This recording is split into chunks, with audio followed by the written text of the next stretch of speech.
Can you tell us your full given name? Clara Doutly. Clara Doutly. All right. And were you born in, where were you born? I was born in the Stephen Hospital. And what year, what day and year were you born?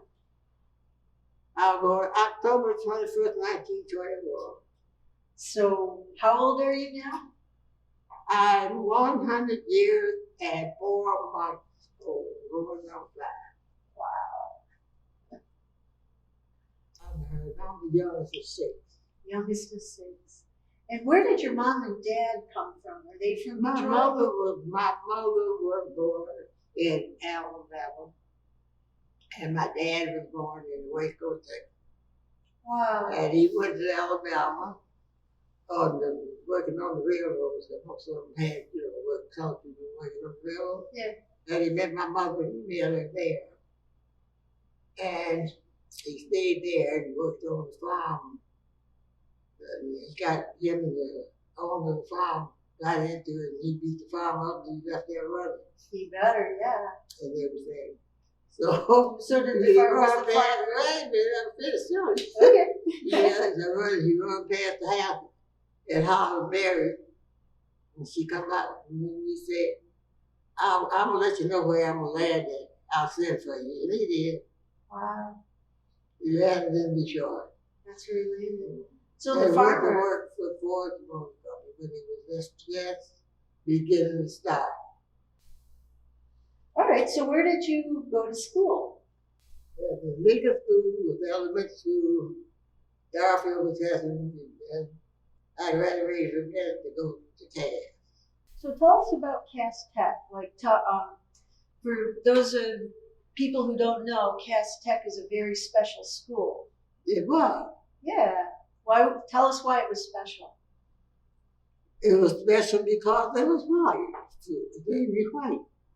Ah, but also you had to be smart to get in Oh there. yeah, you had to use your brain besides the hat rack.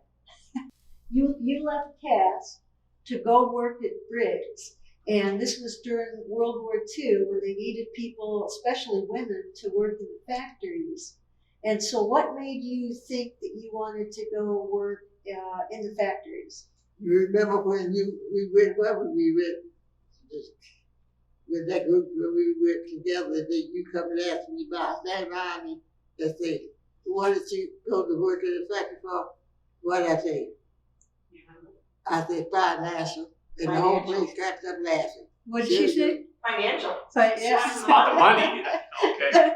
And all the place clapped up, and everybody talking about how for the country and everything.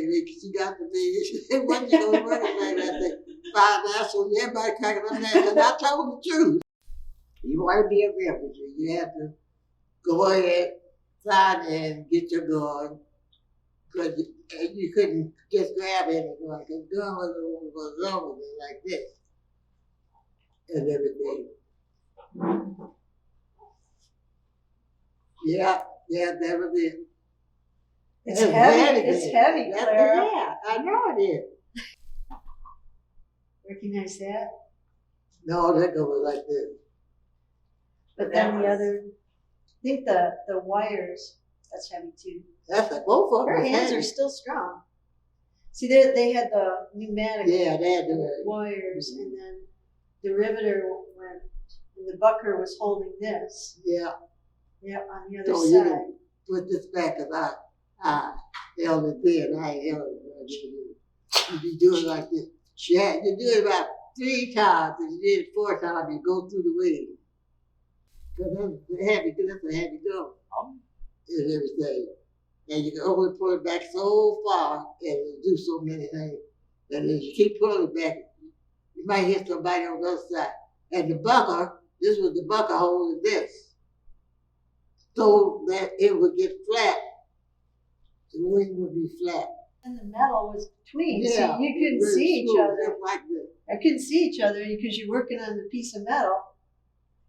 You just had to be precise. Yeah, you had to be in sync with each other. Wow. Yeah. You was on the other side of me. And you'd be shaking over there, and I'd be doing like this over there. I worked afternoon. And money wagons will come out there at the afternoons. Money wagon. When you get your check, if you work afternoon, you get your check on the afternoon. And the two ladies that go home, they work for it, take it home. They steal it by, like you say, well, I'll go to the bank and cash your check. So they did it for a while. But what last time they stopped it because they got, well, there's quite a few checks. I forgot how many it was. But got it with the cash check, he kept going. I sent my check out there. I worked for it. I didn't want to cash it for me. Yeah. No, yeah, I worked for that. Yeah. Now, you once told me a story about a supervisor who was watching you work. Yeah. And you got a little tired of being watched. Yeah. I mean, but back then, you could squeal on the farm if they weren't doing right. And he was leaning on the door looking at me, watching me. And asked me what was he looking at for us. I said, ain't got nothing to do. I can go get something for you to do. So when you heard the war was over, did everyone celebrate? I don't know if everyone celebrated. Some did. Some didn't. Yeah. Some, and even now, some, the Veterans Administration is treating some of the vets back there. That was back then, the vets back there. Like they should be. And everything. You owe those vets a lot of respect. When the war was over, did they tell you riveters to go home, or like what? No, you could teach you. Some parts of the factory, what jobs you did, they didn't have no more. It was war flag, but I mean for the factory itself, what they was making and everything, you still had, if the men from the war come back and wanted these jobs, then, you know, because some of us had the job, but the ones that were made this job, they could stay. A lot of women stayed in the factory. Really? Yeah, Why did a lot you- of women stayed. Why did you leave? I didn't want to because I was still there, still had my job and everything. I got tired. I had to learn everybody had to do the twist. So I was doing the twist with that girl. She got tired of it after that. Yeah, that girl is heavy. You do it. Now, do you remember when you went to Washington, D.C. with the other Rosies on the plane and with Katie? And She'll tell you about that. It's called a Talons Out honor flight. So they send vets to Washington, D.C. for the day. And this is the first time that they sent Rosie the Riveter. Okay, that's And there was 30 of us. Ford Motor Company chartered a plane for us. We went, and that was the second time she'd ever been on a plane. wow. And we got on the plane and we got in the air, and that's when she told me that was her second time ever flying. I said, so glad you told me now.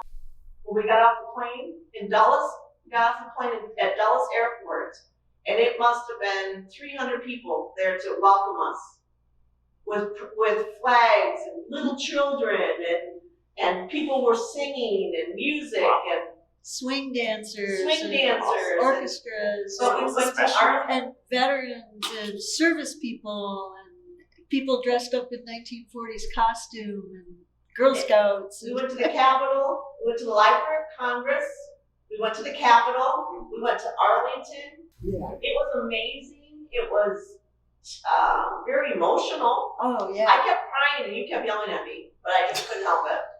Because it was the first time the Rosies had been brought to It us. was absolutely the most That's great. beautiful, and being honored for what they did to help us. And then when we got on the plane, one thing that they did for the Rosies, they had mail call, because during the war, that's how people communicated, through mail, through letters and packages. And all the Rosies got mail from people. My work co-workers did it, my family did it, and they had packages of mail for each and every Rosie.